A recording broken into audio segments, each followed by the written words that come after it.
हाँ, तो बच्चों ये रही आपकी प्रॉब्लम नंबर 3.84, ठीक है जी, जिसमें जो बच्चे ने पूछी हुई है दूसरी प्रॉब्लम हमारे से। तो ये है, वो कहता है use loop analysis to find I naught and I one in the network. मैं चाहता तो यहाँ पे नोडल एनालिसिस, अब बच्चे ने पहले मुझे डायग्राम्स भेजी थी व्हाट्सएप पे, तो लिहाजा मुझे पहले लगा शायद यहाँ पे नोडल एनालिसिस टेक्निक इस्तेमाल होती हो, लेकिन बाद में जब मैंने क्वेश्चंस आके देखे तो पता चला लूप एनालिसिस टेक्निक का कहा गया। ठीक है बच्चों, यानी मुझे यहाँ पे लूप्स लेने होंगे। अगर नोडल एनालिसिस टेक्निक होती वो तो काफ़ी इजी थी, मुझे डायरेक्ट यहाँ पे एक वोल्टेज यानी कि एक नोड के वोल्टेज की वैल्यू पता चल जानी थी, दूसरे नोड ऑटोमेटिकली मुझे रिक्वायर थे, तो सब कुछ ईजी था। लेकिन अभी नहीं हो सकता, लिहाजा मुझे क्या करना होगा जी, यहाँ पे लूप्स लेने होंगे। तो बच्चों लूप्स कैसे लेते हैं देखें ज़रा। ये एक हमारे पास लूप है, ये भी एक लूप है, ये भी एक लूप है, ये भी एक लूप है। लूप लेने का ये तरीका है कि आप जब करंट्स को फ्लो करवाते हो ना लूप्स के अंदर, तो आपने इस तरह से फ्लो करवाना कि हर एक वायर में करंट फ्लो होना चाहिए, क्योंकि जब ये सारी वायर आपस में कनेक्टेड है तो हर एक वायर में करंट फ्लो कर रहा है, इसी वजह से हमें लूप्स भी इसी तरह से लेने पड़ते हैं। तो ये देखो, सबसे पहले क्लॉकवाइज डायरेक्शन में लेना है। यहाँ पे मैं करंट ले लेता हूँ I1 के नाम से, ठीक है। एक करंट हम यहाँ पे फ्लो करवा देते हैं I2 के नाम से। सबकी डायरेक्शन सेम रखनी है और क्लॉकवाइज हमेशा रखना। यहाँ पे हमने एक करंट ले ली I3 के नाम से, ठीक है। नाम से कोई यहाँ पे फ़र्क नहीं पड़ेगा, जहाँ पे मर्जी I2 लो, I3 लो। अब यहाँ पे I1 के नाम से एक करंट मौजूद है, तो मुझे इसे I1 प्राइम कर लेना चाहिए। पता है क्यों? क्योंकि I1 और I1 प्राइम वो थोड़ा डिफरेंट नज़र आएगा, लेकिन जब मैं I1 के नाम से लूँगा वो ऐसे ही समझेगा हमारा टीचर या हमारा प्रोफेसर जो चेकर होगा कि शायद बच्चा जो है इसी I1 की कोई इक्वेशन छाप रहा है। ऐसे नहीं करना, ठीक है। यहाँ पे आप I4 ले लो, ठीक हो गया। अब मैं आपको ना आपकी करंट्स के रिजल्ट बताता हूँ, कैसे आप आई नॉट और I1 को फाइंड आउट कर सकते हो। ज़रा देखो बच्चों, I4 और I1 की ज़रा ना डायरेक्शन देखना। I4 भी ऐसे नीचे की तरफ जा रही है, I1 भी ऐसे नीचे की तरफ जा रही है, दोनों की डायरेक्शन सेम है। डेट्स वाई I1 को अगर आपने फाइंड आउट करना है तो आपको I4 की वैल्यू का पता होना चाहिए, ठीक है। ये वैल्यू मालूम करके मैं इसके आगे लिखूंगा। अब दूसरी तरफ आ जाओ, इस तरफ दूसरी तरफ आते हैं तो आई नॉट देखने को मिलती है। आई नॉट की ज़रा देखिएगा, ज़रा आई नॉट आ रही है दो लूप्स के सेंटर में। डेट्स वाई इसको दो करंट कह लें कि अपने किरदार से यहाँ पे फाइंड आउट करके देंगी। आई नॉट इज इक्वल टू, ज़रा देखिएगा, गौर कीजिएगा, I1 प्राइम जो है इसकी डायरेक्शन में, इसकी सिमत में जा रही है नीचे की तरफ, लेकिन I2 ऐसे घूम के ऊपर की तरफ जाती है। मतलब कि आप चाहे यहाँ से भी आके ऐसे पकड़ लो ना, कहीं से भी देखो तो I2 इसकी अपोजिट डायरेक्शन में जा रही है। न्यूटन का लॉ लग रहा है एक्शन एंड रिएक्शन, यानी कि एक तरफ एक्शन हो रहा है, दूसरी तरफ रिएक्शन हो रहा है, यानी कि अपोजिट डायरेक्शन है दोनों की। दैट्स वाई जो इसकी डायरेक्शन में जा रही है करंट, वो हम पॉजिटिव में लिखेंगे I1 प्राइम, और जो नेगेटिव मतलब कि अपोजिट डायरेक्शन में जा रही है उसे नेगेटिव में लिखा जाएगा। तो ये इसकी इक्वेशन बन गई। अब देखो बच्चों, ज़रा गौर करना, ये इतना काम हो गया। I1 प्राइम की जो वैल्यू है मुझे डायरेक्ट वैसे ही पता चल जाती है। वो देखें कैसे, I1 prime is equal to, अब ये देखो इसके अंदर एक करंट सोर्स लगा हुआ है जो कि इंडिपेंडेंट करंट सोर्स है, मतलब कि वैल्यू ऑटोमेटिकली उसकी पहले से ही लिखी गई है। अब देखो, अगर इनकी डायरेक्शन सेम है ना, तो डायरेक्ट आप लिख सकते हो इसकी वैल्यू इसकी इक्वल 12 मिली एम्पेयर। इनकी अगर डायरेक्शन अपोजिट होती तो हम बस इतना फर्क आता, -12 मिली एम्पेयर लगाते, ठीक है। एक साइड पे, दूसरा एक ये भी बात, ये करंट सोर्स एक साइड पे है। अगर सेंटर में दो लूप्स के होता तो हमें लूप सुपर लूप लगाना पड़ता, ठीक है। तो लिहाजा ये एक साइड पे, डेट्स वाई देखो इनकी डायरेक्शन सेम है, इस वजह से मैंने डायरेक्ट लिख दिया I1 prime is equal to 12 milli ampere. अब मुझे I1 प्राइम की वैल्यू पता है, तो इसके ऊपर कोई आपने लूप KVL वगैरह नहीं लगाना। अब इन तीन लूप्स पे KVL चलेगा, जिसके अप्लाई होने से हमें इनकी वैल्यूज मिल जाएंगी। तो चलो आओ स्टार्ट करते हैं। सबसे पहले बच्चों आपने लिख देना अप्लाई KVL एट लूप 2। ये हमारा लूप 2 है, इसके ऊपर आप KVL लगाने लगो। KVL मीन्स हर एक चीज़ के वोल्टेज आपने लिखने हैं। तो I2 के ऊपर KVL, यही मैं कह रहा था कि V is equal to IR होता है। अगर आपको किसी रजिस्टर के वोल्टेज नहीं ना पता तो आपने ये वाला फार्मूला लगा लेना, V is equal to IR, यानी कि उसकी करंट लिखनी है, साथ में रजिस्टर्स लिख देने हैं। तो चलो बच्चों, कहीं से भी चलना स्टार्ट करते हैं। यहाँ से 4 किलो हम से ही ऐसे इसके लूप से चलना स्टार्ट कर गए, क्योंकि अप्लाई KVL अगर हो रहा है लूप 2 के ऊपर, हमने इसके हर एक मतलब कि जिस चीज़ में से भी ये करंट पास करिए उसके वोल्टेज लिखने हैं, ठीक है। तो ज़रा गौर करना बच्चों, ये जो 4 किलो हम का रजिस्टर है, इसमें से I2 पास कर रही है और I1 प्राइम भी इसमें से पास कर रही है, यानी कि दो करंट्स के पास करने के बाद जाके इसमें कहीं वोल्टेज पैदा होते हैं। डेट्स वाई अब हम अप्लाई किसके ऊपर KVL कर रहे हैं, लूप 2 के ऊपर। तो जिस लूप के ऊपर आप KVL अप्लाई कर रहे होते हैं ना, आपने उसी की करंट पॉजिटिव में रखनी होती है। अगर कहीं पे ऐसा सीन आ जाए कि एक तरफ करंट की डायरेक्शन अपवर्ड है, दूसरी की कह लें डाउनवर्ड है, मतलब कि अपोजिट डायरेक्शन है, ठीक है। तो उस लूप की आपने करंट पॉजिटिव रखनी है जिसके ऊपर आप KVL अप्लाई कर रहे हो। ऐसे आपकी इक्विवेलेंस रहती है हर तरफ, हर एक करंट के साथ, मतलब कह लो कि वफा होती है। वफा मींस मैं आपको ऐसे समझाना चाह रहा हूँ कि किसी के साथ कोई एक्शन रिएक्शन का सीन उल्टा नहीं होता, ठीक है।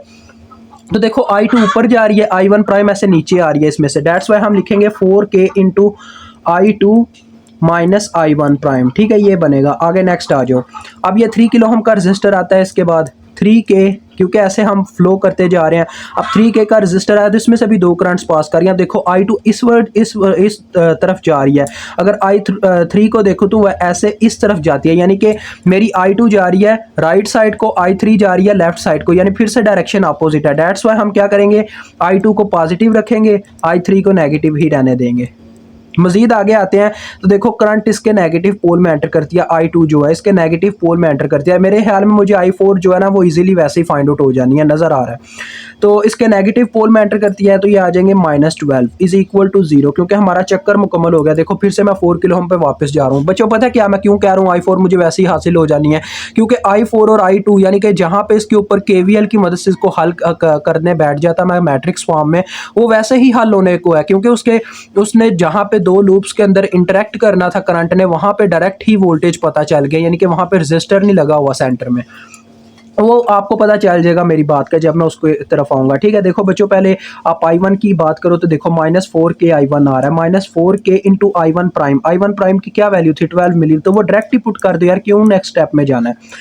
-4K I1 प्राइम आ रहा था ना, वो मैंने यहाँ पे लिखा है। आगे आ रहा है 4K I2 और प्लस 3K I2, ये कितना बन जाएगा 4K और प्लस 3K 7K I2, ठीक है। उसके बाद I3 की बात करो तो ये आता है -3K I3, -12 is equal to 0, ठीक हो गया जी। अब ज़रा देखें ये आ जाएगा मेरे पास -48, क्योंकि मिली और किलो कैंसिल, 4 2 बार 8, 4 1 बार 4, यानी कि ये आ जाएगा 48 -48 और -12, -48 और -12 हमारे पास हो जाएगा -60 यानी कि -60 है इस तरफ, दूसरी तरफ जाके +60 हो गया। तो ये आ जाएगा 7K I2 -3K I3 is equal to 60। समझ गए, ये इक्वेशन आ जाएगी, ये इक्वेशन 1 आप इसको कह लें।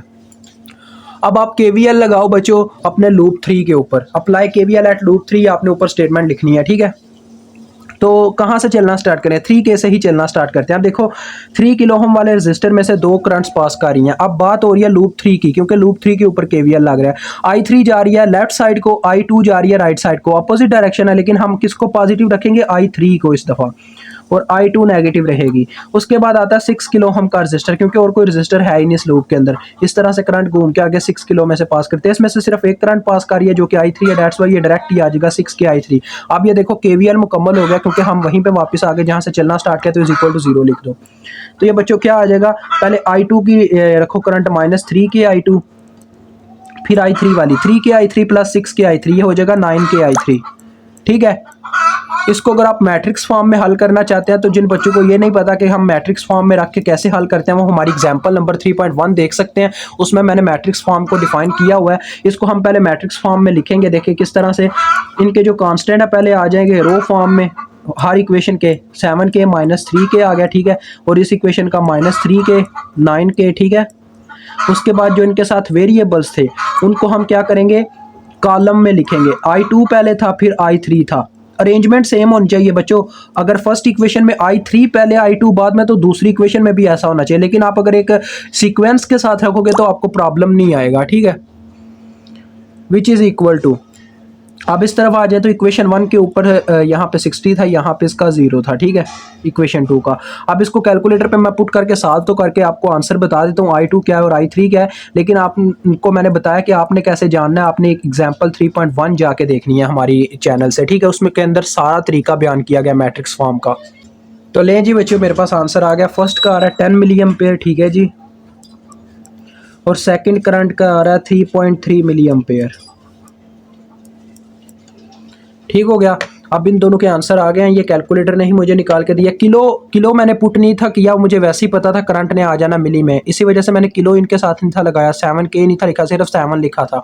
तो ये बच्चों कैसे पता चलता है, क्योंकि रजिस्टर अगर किलो में होना हमेशा, तो करंट आपकी मिली में ही आती है, इतना याद रखना, क्योंकि रेजिस्टेंस और करंट का आपस में इन्वर्स रिलेशन है। देखिए ऐसे होता है ना, V is equal to IR, तो IR एक ही तरफ है, अगर इनका रिलेशन चेक किया जाए ना तो I is equal to V over R आ जाएगा।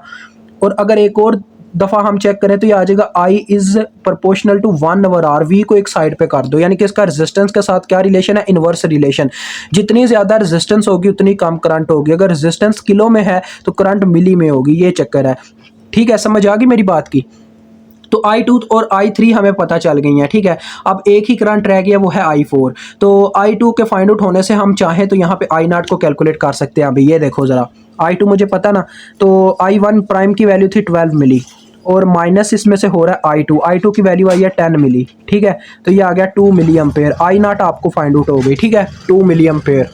अब I4 हमने फाइंड आउट करनी है, जो इसके लूप के ऊपर KVL लगाने से ही आएगी। तो चलो बच्चों, इसके ऊपर KVL लगाते हैं। आपने लिखना है अप्लाई KVL एट लूप 4।